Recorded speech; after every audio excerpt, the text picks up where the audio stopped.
আসসালামু আলাইকুম, নমস্কার। আমি ভারতীয় জনতা পার্টি পূর্বস্থলী উত্তর 1 নম্বর মন্ডলী থেকে বলছি। এই কুসুরিদের আমি কথা গ্রামের মেয়ে, আপনারা সবাই চেনেন, সবারই মুখ চেনা। আপনাদের সকলেই আছেন, সকলকেই আমি বলছি। এবং আমার উপরে টপ লিডার আছে 7টি মোর্চা। প্রথমত আমার এখানে আমার আব্বাজান আছে, ওনাকে আমি সালাম জানাই, প্রণাম জানাই। তারপরে আমার টপ লিডারদেরকে নমস্কার এবং সালাম জানাই। এই জন্য যে আরো আমাদের যে জনতা, ভারতীয় জনতা পার্টিকে এই জনতারা আমাদের বিজেপিকে যে বুঝেছে, জেনেছে যে আমাদের নরেন্দ্র দামোদর মোদী এতদিন পর্যন্ত যে সুন্দর সুন্দর প্রকল্প এনেছে, কাজ করছে, আমাদের গ্রামীণ সড়ক থেকে আরম্ভ করে যত কিছু ভাতা এবং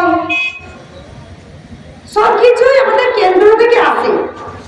এবং কেন্দ্র থেকে আসতো, কিন্তু সেই প্রকল্পগুলো টিএমসি আগে ছিল মমতা ডাকাত রানী ফুলন দেবী, আমাদের এমন করে রেখে দিয়েছিল পশ্চিম বাংলাটাকে বনমুক্ত বাংলায় আমরা দাঁড়িয়েছিলাম, দর্শনমুক্ত বাংলায় আমরা দাঁড়িয়েছিলাম। আমরা নিজেদের স্বাধীনতা হারিয়ে বসেছে, মানে হারিয়ে যাচ্ছিল আমাদের স্বাধীনতাকে আমরা ফিরে যেতাম না যদি না আমাদের ভারতীয় জনতা পার্টিকে আমাদের জনতারা, বাবা কাকা জেঠু দাদা ভাই বোনেরা সবাই বিজেপিকে পদ্মফুল চিহ্নে ভোট দিয়ে আমাদের ভারতীয় জনতা পার্টিকে জয়যুক্ত করেছে। তার জন্য তাদেরকে শত কোটি সালাম ও প্রণাম জানাই যে আমি এখানে এসে বক্তব্যটা আপনাদের সামনে রাখতে পেরেছি। তার জন্য আপনাদেরকে ধন্যবাদ। তার জন্য আপনারা আমাদের পাশে আছেন, বুঝেছেন, জেনেছেন, তার জন্য আমি সালাম জানাই। আপনারা আমাদেরকে সময় দিতে হবে। ডাকাত রানী ফুলন দেবী এমন নোংরা আবর্জনায় ভর্তি করে গেছে এই সোনার বাংলাটাকে, দুর্নীতির আতর ঘর বানিয়ে দিয়ে গেছে। তার জন্য আপনাদেরকে সময় দিতে হবে। আমাদের যেমন একটা সাপোজ একটা ঘর নোংরা করা যায় সহজেই, কিন্তু গুছাতে অনেক টাইম লাগে। তাহলে এই পশ্চিম বাংলাটাকে যে এত নোংরায় আবর্জনা ভরে দিয়ে চলে গেছে, আবার সেইটাকে পরিষ্কার করতে আমাদের জঞ্জাল মুক্ত স্বচ্ছ আমরা নতুন সোনার বাংলা গড়ব। সেই বাংলাটাকে গড়তে আপনাদেরকে সময় দিতে হবে। তাহলে আমাদের ভারতীয় জনতা পার্টিকে আমাদের নরেন্দ্র দামোদর মোদী এগিয়ে নিয়ে যেতে পারবে। আপনাদেরকে আমাদের সহযোগিতা করতে হবে, দলে দলে যোগ দিতে হবে। আমাদের শ্যামাপ্রসাদ মুখার্জি 20 জুন 1947 খ্রিস্টাব্দে উনি প্রতিবাদ করেছিলেন ভারত থেকে আমাদের কাশ্মীর থেকে আলাদা করতে চেয়েছিল। আমাদের পশ্চিমবঙ্গটাকে হিন্দু এই রাষ্ট্রটাকে ভাগ করতে চেয়েছিল, এই পশ্চিমবঙ্গটাকে আলাদা করে পাকিস্তান কিংবা বাংলাদেশে পাঠাতে চেয়েছিল। সেই প্রতিবাদ করতে আমার শতকোটি প্রণাম শ্যামাপ্রসাদ মুখার্জিকে। উনি প্রতিবাদ করেছিলেন এক দেশ এক বিধান এক নিশান করমুক্ত বাসস্থান আমার হিন্দুস্তান। এইভাবে আমার শ্যামাপ্রসাদ মুখার্জি, ডক্টর ভারত কেশরী শ্যামাপ্রসাদ মুখার্জি উনি এগিয়ে নিয়ে গেছিলেন। তার জন্য ওনাকে বলিদান হতে হয়েছিল। ওনার বলিদানটা আমরা আগেও পালন করেছি এবং আমরা জিতার পর আমার যশস্বী প্রধানমন্ত্রী ওনাকে শত কোটি প্রণাম যে উনি আমার শ্যামাপ্রসাদ মুখার্জির আদর্শটাকে এগিয়ে নিয়ে চলছে। তার জন্য ওনাকে আমার প্রণাম। উনি আমাদের মেয়েদের জন্য ভেবেছেন, আমাদের মুসলমান নারীদের জন্য ভেবেছেন। উনি হিন্দু মুসলমানকে আলাদা করে দেখেন না, উনি কারো আলাদা করে ভাগ করেন না। উনি যেটা আইনত ব্যবস্থা নেন, শুধু কেউ ভাবেন যে আমাদের যশস্বী দামোদর মোদী এটা করছে, আমাদের মুসলমানটাকে উত্তেজিত করে, বলে দেখো এটা করছে ওটা করছে, সিন্ডিকেট করে এই দুর্নীতি মুক্ত, এই দুর্নীতি পরায়ণ টিএমসিরা খালি ঘাটে ঘাটে বসে থাকে আর আমাদের বিজেপির নামে বদনাম করে। কিন্তু যশস্বী প্রধানমন্ত্রী এক চোখে দেখেন না, সবাইকে সমান নজরে দেখেন। তার জন্য ওনার আইন হচ্ছে সবার জন্য সমান। এটা ভেবে চিনতে আপনারা দেখবেন শুয়ে শুয়ে যে আমার প্রধানমন্ত্রী যেটাই করেন সেটাই সুষ্ঠু আইনত কাজ করেন। ওনার যে আইনত এত সুন্দর প্রকল্প আনছে, সুন্দর সুন্দর আইনের কে মজবুত করছে, আরো সুন্দর আইন মজবুত করছে মেয়েদের জন্য। আগেও করেছে 3 তালাক, মেয়েদের আমাদের মহিলাদের বিবাহ হলে একের অধিক বিবাহ করতো পুরুষেরা। কেন? উনি প্রতিবাদ করেছেন কেন হবে না, এ আইনত চলবে না।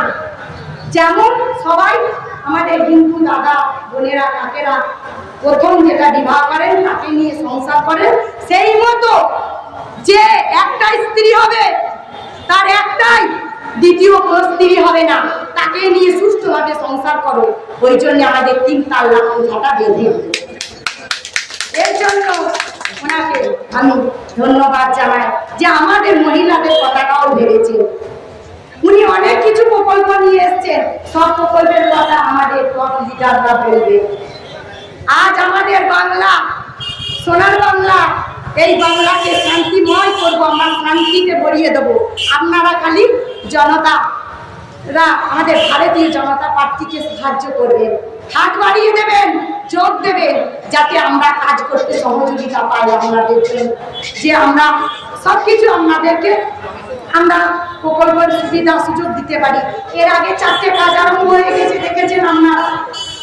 ভান্ডারের কাজ চলছে, আবার যুবক ভাইদের 3000 করে ভাতা দেবে। শুনতে হতো ভান্ডার দিচ্ছে মহিলাদের, আর দাদারা বৌদির কাছে শুনতে হতো যে আমাদের কোনো ভাতা দেয় না। আর আমাদের মেয়েরা বলে ফেলে, মেয়েরা তো অতি সরল, উনি সহজে বলে ফেলে যে আমাদের ভাতা দেয়, তোমাদের দাঁড়িয়ে কথা শুনে যায়। কিন্তু আমাদের প্রধানমন্ত্রী ভেবেছে দাদাদের জন্য, যুবক ভাইদের জন্য যুবক ভাতা 3000 পাবে, মহিলারাও 3000 পাবে, যুবক ভাইরাও 3000 পাবে। দেখেন তাহলে সবাইকে আমাদের প্রধান যশস্বী প্রধানমন্ত্রী সমান নজরে দেখছে। অনেক প্রকল্পের কাজ চলছে, সেগুলো বলবেন ওনারা।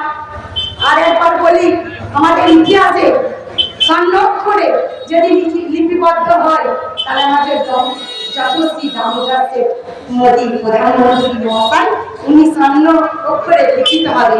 উনার যে উনি বলেছেন, আজ আমি আমার পশ্চিম বাংলা মা বোনেরা, মা আমার মারা গেছে তো কি হয়েছে, ভারতবাসী আমার মা এবং বোন, তাহলে আমাদেরকে কত সম্মান দিয়েছে, সেই সম্মানীয় সম্মান দেওয়ার জন্য ওনাকে আমি ধন্যবাদ জানাই।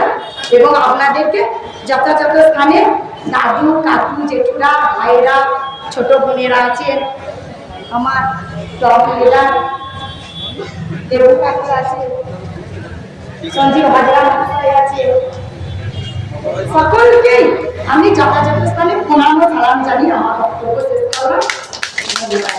আর যদি কোনো কিছু ভুলাই কারো মনে আঘাত লাগে আমাকে ক্ষমা করে দেবেন।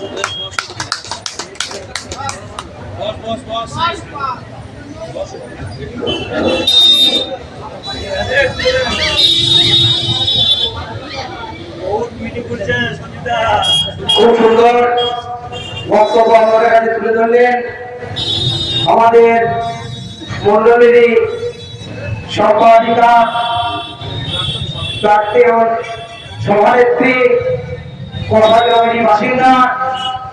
আমি বিগত 2018 সালে পঞ্চায়েত নির্বাচনের সময় ওনার বাড়ি আমি গিয়েছিলাম এবং আমার সাথে আমাদের প্রেসিডেন্ট বাড়ি মহাশয়ও গিয়েছিলেন। তিনি এমন একটা পরিবার থেকে শত রকম বঞ্চিত থাকাকালীন এই ভারতীয় জনতা পার্টিকে আঁকড়ে ধরে দীর্ঘদিন ধরে চর্চা করছেন। তার জন্য আমি ওনাকে কৃতজ্ঞ জানাই।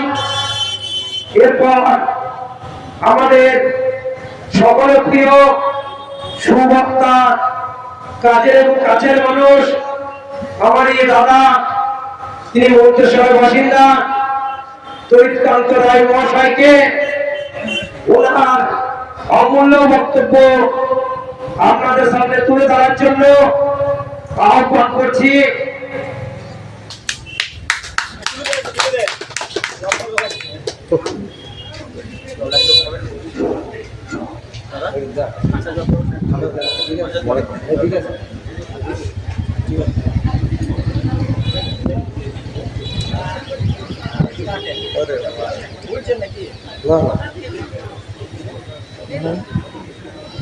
আমি বলে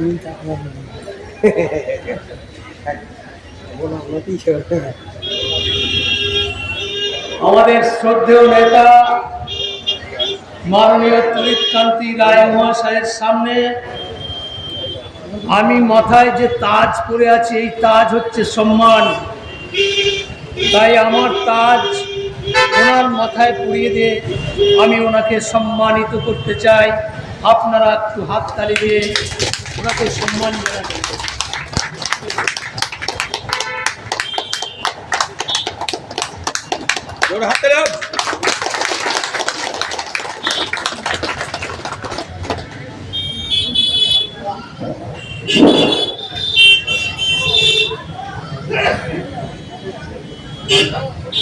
আমার বক্তব্য শুরু করার আগে আমার হৃদয়ের অন্তঃস্থল থেকে শ্রদ্ধা নিবেদন করছি, যিনি আমার পূর্ববর্তী বক্তা ছিলেন, অগ্নিশলা Munni Khatun. And I am proud of मंच पर उपस्थित संचालक स्नेहवान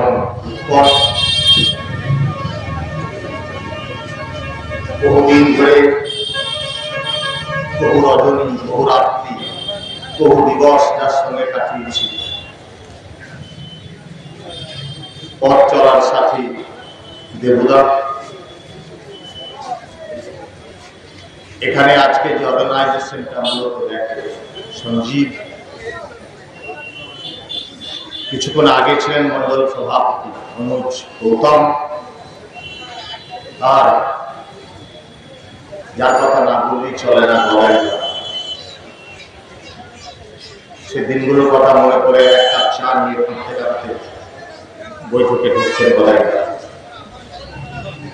তারপর তো গঙ্গা দিয়ে অনেক জল হয়ে যাচ্ছে। আজকে সত্যি বলতে এই দিনটা যে দেখতে পাবো এটা আমি ভাবি, এই যে সুযোগ পাবো, বিজেপি ক্ষমতায় এসেছে বাংলায়, আর মঞ্চে আমি বক্তৃতার সুযোগ পাচ্ছি, স্বপ্নেও সেজন্য জনতা জনার্দন থেকে আমার প্রণাম। শ্যামাপ্রসাদ মুখার্জি 1986-87 সালে যখন, বা তার আগে 84-85 রাজনৈতিক দায়িত্ব ছিল না, RSS এর কাল্লা মহকুমার দক্ষিণতম মন্তেশ্বর খণ্ডের ব্যবস্থাপকের দায়িত্ব পালন করেছিল। সেই সময় একটা পরিচিত স্লোগান সারা দেশে শোনা যেত, মুখার্জি तेरे ये बलिदान याद रखेगी हिंदुस्तान। পরবর্তীকালে ভারতবর্ষের বিভিন্ন রাজ্যে বেড়াতে যাওয়ার কারণে এবং RSS এর বিভিন্ন বৈঠকে অংশগ্রহণ করতে যাওয়ার কারণে বহু মানুষের সঙ্গে দিল্লির লালকেল্লাতে যখন আডবাণীজি প্রধানমন্ত্রী ছিলেন, অটলজি প্রধানমন্ত্রী ছিলেন, সেখানে যে কার্যক্রম হয়েছিল আর সারা দেশের কার্যকর্তারা আর সেখানে সমবেত হলো। প্রত্যেকের মনের মধ্যে একটি স্বপ্ন ছিল যে শ্যামাপ্রসাদ মুখার্জি তেরে গিয়া বলিদান याद রাখি হিন্দুস্তান, সাগর থেকে পাহাড় পর্যন্ত ভারতবাসী ভারতীয় জনতা পার্টির পূর্ববর্তী জনসংঘের কার্যকর্তা স্লোগান দিত।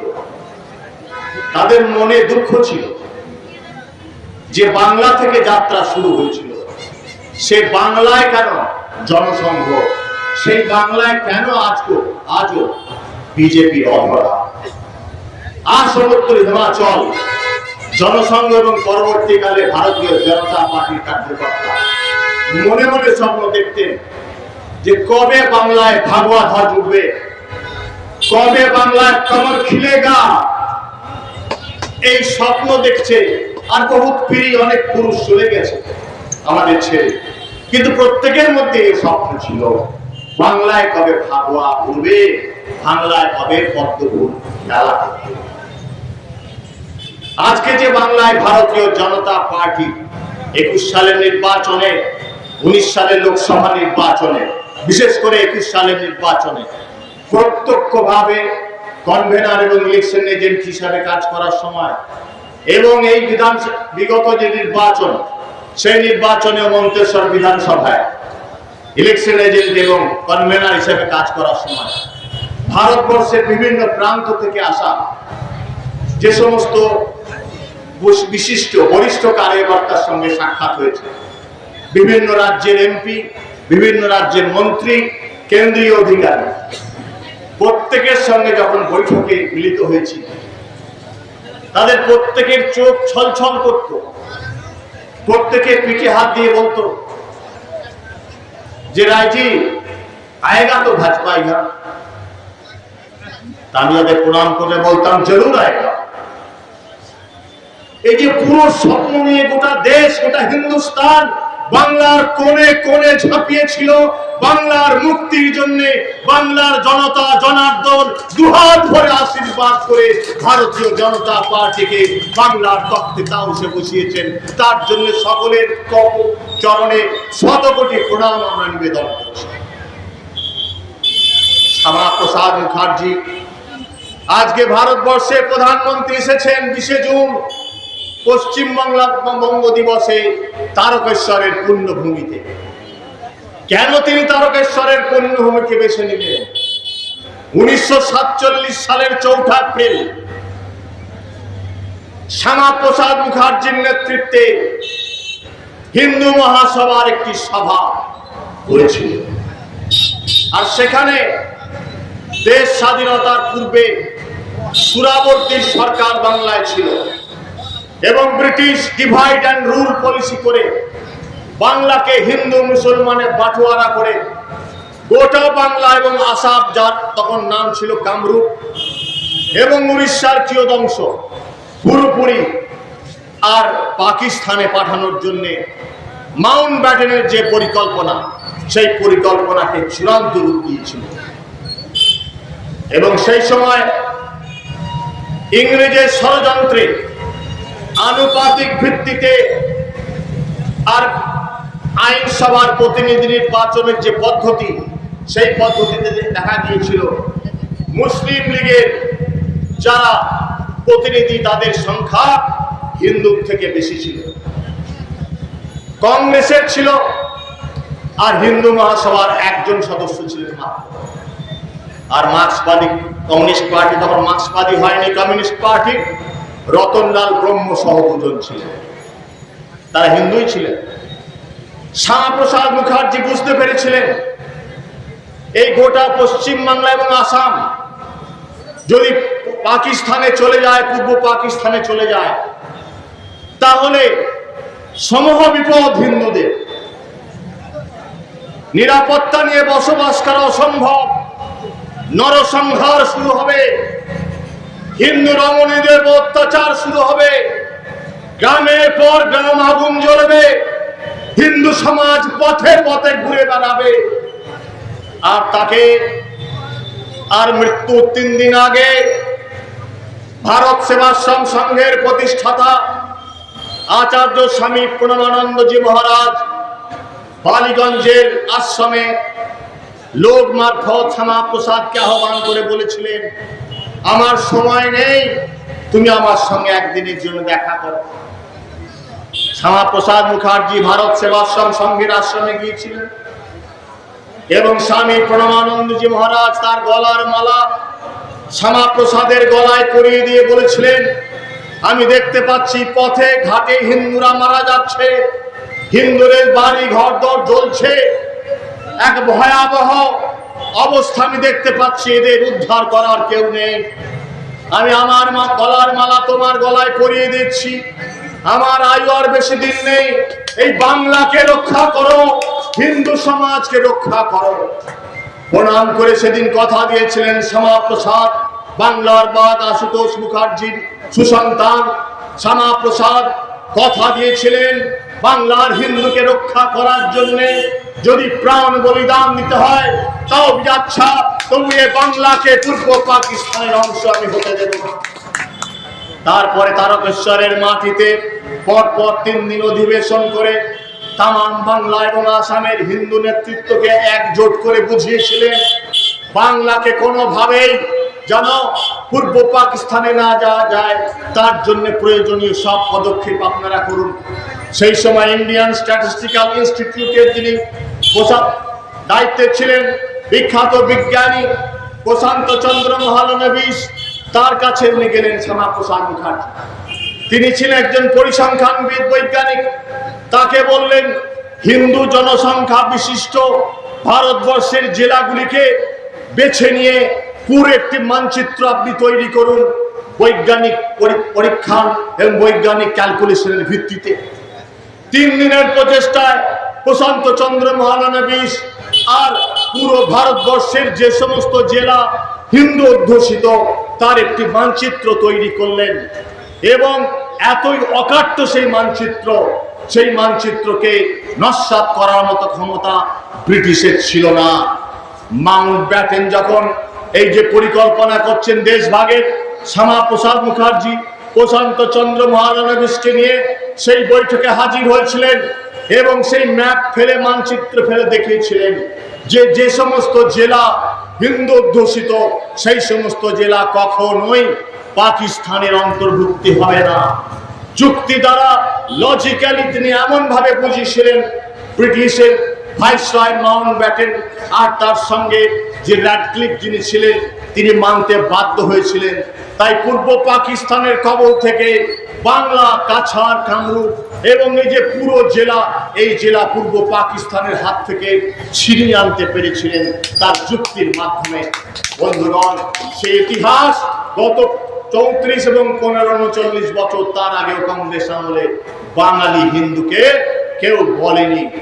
তার সঙ্গে যুক্ত ছিলেন, খাতা খুলে লিখে রাখুন, বিশ্ব বরেণ্য, ভারত বরেণ্য, আজও এশিয়াটিক সোসাইটি যার ছবি দেখতে পারবেন, এখন ইন্টারন্যাশনাল হিস্ট্রি কংগ্রেসে যার বই পড়ানো হয়, আচার্য ঐতিহাসিক যদুনাথ সরকার, আচার্য ঐতিহাসিক রমেশ চন্দ্র মজুমদার, তারা পর্যন্ত আর ইতিহাস ঘেঁটে তথ্য আহরণ করে শ্যামাপ্রসাদ মুখার্জির এই যে সংগ্রাম, অর্থাৎ হিন্দু জেলাগুলিকে ছিনিয়ে আনার যে বৈজ্ঞানিক পরিকল্পনা, যে লজিক্যাল এভিডেন্স, তার ঐতিহাসিক উপাদান তারা জুগিয়েছিলেন। এবং মাউন্ট ব্যাটেনের যে বৈঠক হয়েছিল সেই বৈঠকে হাজির ছিলেন আচার্য যদুনাথ সরকার এবং রমেশ চন্দ্র মজুমদার।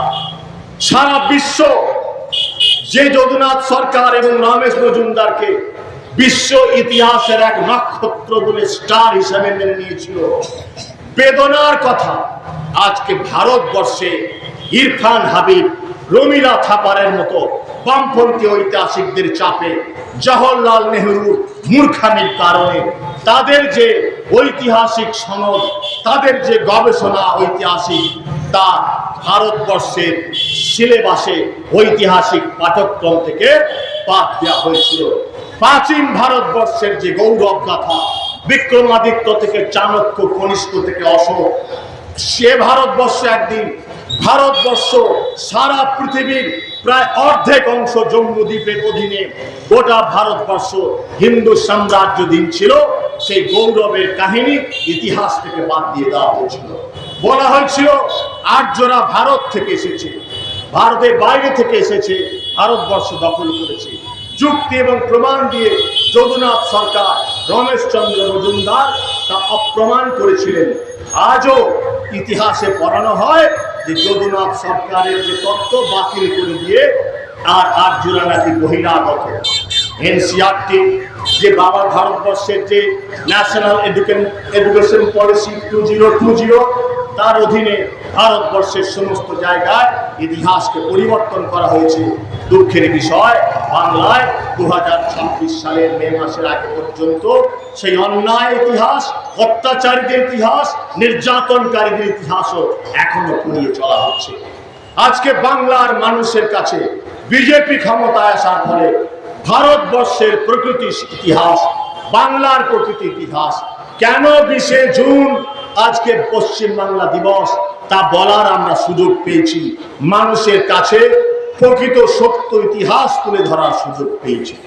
যে আইনসভা, সেই আইনসভাতে যে 137 সদস্য ছিলেন, সেই 137 সদস্যের মধ্যে 58 জন সদস্য যে প্রস্তাব পেশ হয়েছিল যে বাংলাকে আমরা, এই জেলাগুলিকে আমরা পূর্ব পাকিস্তানের অন্তর্ভুক্তি হতে দেব না, এই যে প্রস্তাব, এই প্রস্তাবের পক্ষে 58 জন ভোট দিয়েছিলেন। এই 58 জন ছিলেন কংগ্রেস, মার্ক্সবাদী কমিউনিস্ট পার্টি এবং আর হিন্দু মহাসভার প্রতিনিধি।